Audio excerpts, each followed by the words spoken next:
मशरिक़ वस्ता में भड़कती हुई जंगी आग अब सिर्फ मैदान जंग तक महदूद नहीं रही, बल्कि इसके शोले आलमी मईशत तक पहुंच चुके हैं। ये वो आग है जिसे नाक़िदीन के मुताबिक अमरीकी पॉलिसीज़ और बिलखुसूस प्रेसिडेंट ट्रंप की जारहाना हिकमत अमली ने भड़काया, और अब यही आग आलमी मईशत के साथ साथ खुद अमरीकी मईशत को भी झुलसा रही है।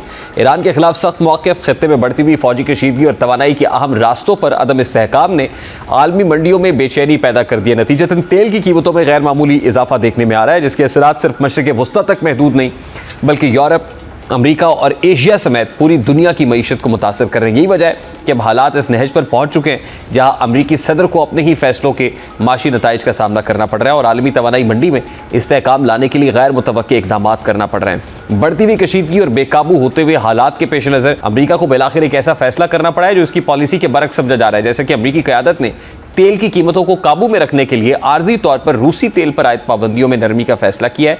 ये इकदाम इस बात का वाज़ेह इशारा है कि जंग और जुग्राफियाई सियासी कशीदगी का दबाव सिर्फ आलमी मईशत पर ही नहीं बल्कि खुद अमरीका की इक्तसादी सूरत हाल पर भी शिद्दत से महसूस किया जा रहा है। रूसी तवानाई पर पाबंदियों का मकसद इब्तदा में सियासी दबाव बढ़ाना था, लेकिन जब तवानाई की आलमी मंडी में अदम इस्तेहकाम बढ़ा और कीमतें तेज़ी से ऊपर जाने लगी तो अमरीका को बैकफुट पर आना पड़ा। और इस सूरत हाल ने यह हकीकत भी वाज़ेह कर दी है कि तेल की मईशत का निज़ाम आलमी मईशत से जुड़ी हुई है और किसी एक खित्ते में जंग या कशीदगी पूरी दुनिया के माशी निज़ाम को मुतासर कर सकती है। इसी तनाजुर में अल जज़ीरा की एक तफसीली रिपोर्ट भी सामने आई है जिसमें बताया गया है कि ईरान के खिलाफ जारी जंग का अमरीकी मईशत पर सबसे बड़ा असर तवानाई के शोबे के जरिए पड़ रहा है। रिपोर्ट के मुताबिक खलीज में बढ़ती हुई कशीदगी और आबनाए हुर्मुज़ की मुमकिना बंदिश ने आलमी तवानाई मंडी को हिलाकर रख दिया है, क्योंकि दुनिया की तकरीबन 20% तेल की तरसील इसी रास्ते से होती है।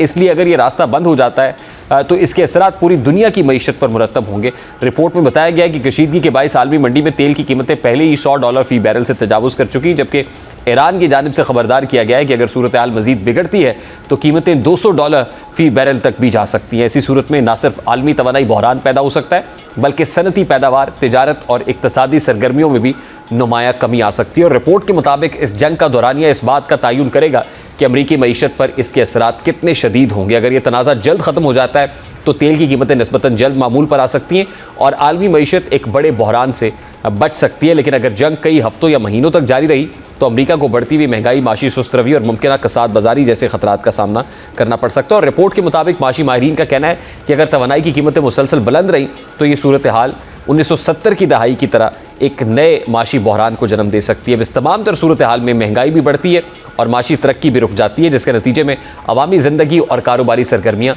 शदीद मुतासर होती हैं। दाम $100 फ़ी बैरल के ऊपर तेल की कीमतों का इस वक्त रुकना पहले $120 फ़ी बैरल पे गया, फिर 90 पे आया, लेकिन अभी भी ज़ाहिर है मार्केट में जो ट्रस्ट है वो बिल्ड नहीं हो पा रहा। अनसर्टेनिटी अपनी जगह पे बरकरार है। हमारे यहाँ हफ्तावार तेल की कीमतों का तयन होता है और अभी प्राइम मिनिस्टर ऑफिस से ये खबरें सामने आ रही हैं कि तेल की कीमतों को फ़िलहाल अभी तक बरकरार रखने का फ़ैसला किया गया है। गुज़श्ता हफ्ते प्राइम मिनिस्टर साहब ने जो खिताब किया था उसमें इंदिया दिया था कि तेल की कीमतें बढ़ेंगी, इसके अलावा और कोई चारा नहीं है। लेकिन जो सप्लाई लाइन है वो ठीक लग रही है, तेल पहुंच रहा है और अभी तक का जो फ़ैसला है ज़राए के मुताबिक उसमें तेल की कीमतों को बरकरार रखने का फ़ैसला भी किया गया है। हारून शरीफ साहब माहिर अमूर है, उन्होंने हमें ज्वाइन किया। अस्सलाम वालेकुम हारून साहब, thank you very much for joining us. इसी खबर से इब्तिदा कर लेते हैं। खबरें आ रही हैं कि तेल की कीमतें, हमारे यहाँ पेट्रोलियम मसनूआत की कीमतें वो बरकरार रखने का, यानी वो जो 55 रुपये फ़ी लीटर इजाफा किया गया था वही कीमतें बरकरार रखने का फ़ैसला किया गया है। ऑल्दो ये इंदिया ज़रूर दिया था प्राइम मिनिस्टर अपने खिताब में कि हो सकता है कि कीमतें बढ़ानी पड़े, तो अभी तक का तो ये फ़ैसला है। How do you see this decision sir? जी, अगर आपको याद हो कि जब ये 55 रुपये बढ़ाई गई थी कीमत, तो उस वक्त ये कहा गया था कि हर हफ्ते इसका रिव्यू होगा। तो क्योंकि तेल की कीमतें इतनी वॉलेटाइल हैं, एक वक्त में 89 पे चला गया नीचे, एक वक्त में $120 पर चला गया, तो आई थिंक ये दुरुस्त फैसला है कि हमने प्रीएम्प्ट करते हुए एडवांस में कीमतें जो बढ़ा दी थी उनको बरकरार रखें, क्लोज वॉच रखें और इसको देखें किधर जाता है। क्योंकि एक तो बड़ी क्लियर चीज़ है कि जंग के ऊपर, उसकी टाइमिंग के ऊपर यूनाइटेड स्टेट्स की एक मिस कैलकुलेशन दिखाई दे रही है। दे जस्ट थॉट कि वो हफ्ते 10 दिन के अंदर अपने अहदाफ पूरे कर लेंगे, लेकिन रेजिस्टेंस ज़्यादा है, इंटेंसिटी बढ़ रही है, डैमेज बढ़ रहा है, ट्रस्ट जो है वो ख़त्म हो चुका है इस वक्त इन मार्केट्स में। जीसीसी की मार्केट्स हिट हो चुकी हैं। जो स्ट्रेट ऑफ हॉर्मुज़ है उसको समझना बहुत ज़रूरी है कि सिर्फ वो तेल ही वहाँ से नहीं जाता है, वहाँ से दूसरी खुर्दोनोश की अशिया भी जाती हैं। और तेल की जो एशिया की 3 बड़ी मार्केट्स हैं, जिसके अंदर जापान है, चीन है, कोरिया है और इवन इंडिया है, वो सारा ज़्यादातर तेल यहीं से जाता है। तो जब ये मार्केट स्लो डाउन होंगी, आपको ये मैं याद कराता जाऊं कि जो ग्लोबल इकोनॉमिक रिकवरी है उसका 50% दारोमदार एशिया के ऊपर है। अगर एशिया स्लो डाउन होता है तो global economic recovery slow down होती है, और वो अब उसके असरात आने शुरू हो गए हैं। तो अब देखते हैं क्या सिमत पकड़ती है। खित्ते के ऊपर तो बहुत ही स्ट्रॉन्ग असरात हैं, ख़ास तौर पे जीसीसी कंट्रीज़ में, क्योंकि वहाँ से इन्वेस्टर्स जो हैं उन्होंने अपना पैसा निकालना शुरू कर दिया है, मूव आउट करना शुरू कर दिया है। जो सेफ हेवन्स थी वो अब अनसेफ दिखाई देती हैं। पाकिस्तान के ऊपर तो $10 तेल की कीमत बढ़ने का तकरीबन $1 अरब का इंपोर्ट बिल हमारा इंक्रीज होता है ऑयल पेट्रोलियम की कीमतें बढ़ने का।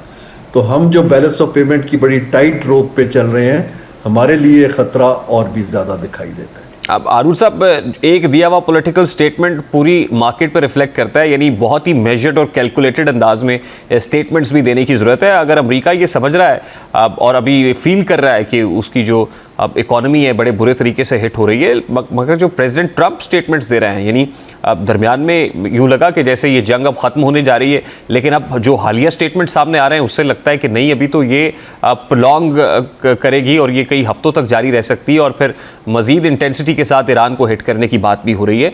तो क्या वजह है ये कि ये देखते हुए, जानते हुए कि इसका इम्पैक्ट मार्केट के ऊपर बहुत बुरा होगा, अनसर्टेनिटी होगी, इन्वेस्टर निकलेगा, और सिर्फ हमारे साथ ही नहीं है ये, बल्कि अमेरिका को बराह रास्त जो ग्लोबल मार्केट्स हैं जैसे आपने फरमाया उनको फेस करना पड़ रहा है।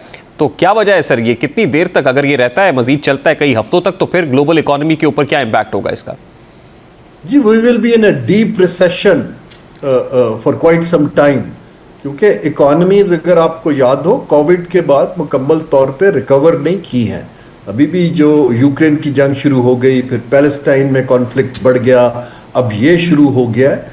तो जो कॉन्फ्लिक्ट है, आर्म्ड कॉन्फ्लिक्ट, जो कि एक्ट ऑफ एग्रेशन जिसको मैं कहता हूँ, उसके इम्पैक्ट्स बहुत डीप रूटेड होते हैं।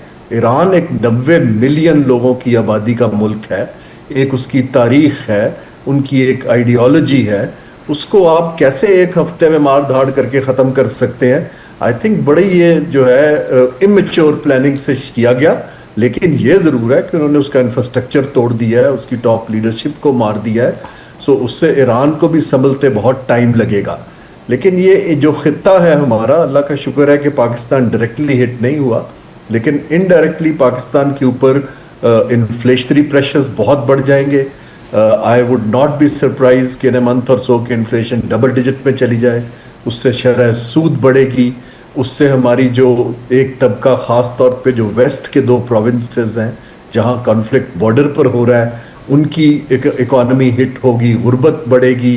पाकिस्तान जो है ऑलरेडी अफ़गानिस्तान के साथ एक कॉन्फ्लिक्ट में है, उसमें हमारे फाइनेंसेस भी लग रहे हैं। सो इस वक्त सारी चीज़ें जो हैं बहुत फ्लूइड हैं। मुझे तो बड़ा क्लियरली लगता है कि सर्टेनिटी पाकिस्तान की मैक्रो इकोनॉमिक सिचुएशन को देने के लिए पाकिस्तान के इकोनॉमिक मैनेजर्स को IMF से बातचीत शुरू कर देनी चाहिए, क्योंकि पाकिस्तान बड़ी मुश्किल से कुछ स्टेबल हुआ था, लेकिन वो स्टेबिलिटी इस अनसर्टेनिटी से फिर से शेकअप होती दिखाई दे रही है। देखिए, करंट अकाउंट या फिर ट्रेड डेफिसिट और फिर एक्सटर्नल जो डेट बर्डन है वो भी बढ़ेगा। आप दुरुस्त फरमा रहे हैं कि IMF से बात करने की ज़रूरत है। अभी जो हमारे इंटरनेशनल क्रेडिटर्स हैं उन्होंने हमें बहुत सपोर्ट की, वो चाहे सऊदी अरेबिया हो, UAE हो, ब्रदरली कंट्रीज़ हों, लेकिन जब ये सब इस सिचुएशन के अंदर होंगे तो फिर हम किससे मदद मांग रहे होंगे? ये क्वेश्चन नहीं है सर? जी, इसमें आप एक बहुत अहम नुक्ता है जो मैं दोबारा से रेज करूंगा कि हमारी फॉरेन एक्सचेंज अर्निंग का बड़ा जरिया रेमिटेंसेस है जो अरब ममालिक से आती हैं। A slowdown in Arab countries mean a slowdown in remittances as well. तो हमारे इन्वेस्टमेंट तो पहले नहीं हो रही, अगर रेमिटेंस भी रुक जाती है और तेल की कीमत अगर ये 120-25 से ऊपर चली जाती है, 150 तो बहुत ज़्यादा है, पाकिस्तान के ऊपर ट्मेंडस प्रेशर मुझे दिखाई दे रहा है इन हालात का। हमारे कुछ दोस्त अहबाब जो हैं इसको लाइटली ले रहे हैं कि बड़ी अपॉर्चुनिटी निकल रही है, पाकिस्तान ऑल्टरनेट डेस्टिनेशन है, लेकिन हमारे अभी फंडामेंटल उस किस्म के नहीं है।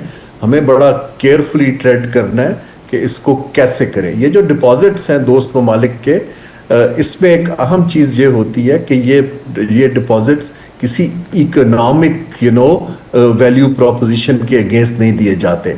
ये डिप्लोमेटिक नेगोशिएशन के हैं, जियोपॉलिटिकल लेवरेज के हैं।